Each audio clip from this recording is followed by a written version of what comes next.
vous appelez à une suspension immédiate du pass vaccinal. Pourquoi ? Au nom des libertés publiques, vous savez, le Sénat est très attaché aux libertés publiques. Et nous pensons qu'aujourd'hui, ces libertés publiques doivent être respectées et la situation sanitaire nouvelle, faut regarder les chiffres, permet de respecter ces libertés publiques, et de lever les contraintes et redonner la vie.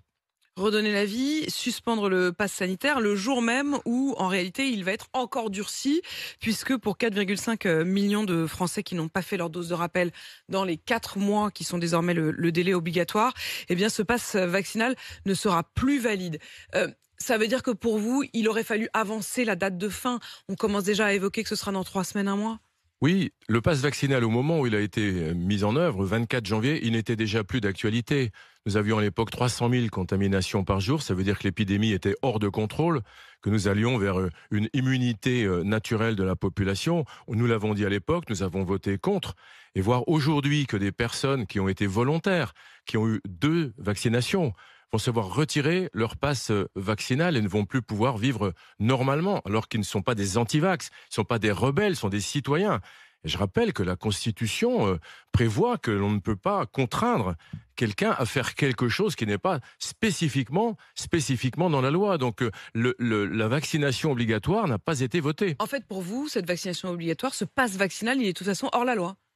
Pour moi, il est hors la loi, même si le Conseil d'État a dit oui, je pense qu'il y a un véritable sujet. Alors, lorsque l'épidémie était vraiment très dangereuse, nous avons été responsables, nous avons accompagné les mesures gouvernementales. Mais aujourd'hui, on voit bien, et regardez ce qui se passe à l'étranger, en Angleterre, au Danemark, en Suisse, tout ça, c'est terminé.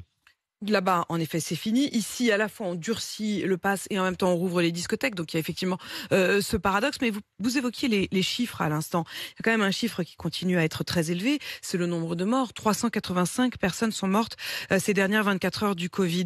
Est-ce que vous n'avez pas le sentiment qu'en levant le pass vaccinal comme ça, ça donnerait le sentiment aux uns et aux autres que l'épidémie, c'est fini ? Je ne pense pas, bien au contraire. Je pense au contraire que le pass vaccinal donne le sentiment aux gens que l'on peut se passer des gestes barrières, puisque le pass vaccinal, c'est le passe-partout.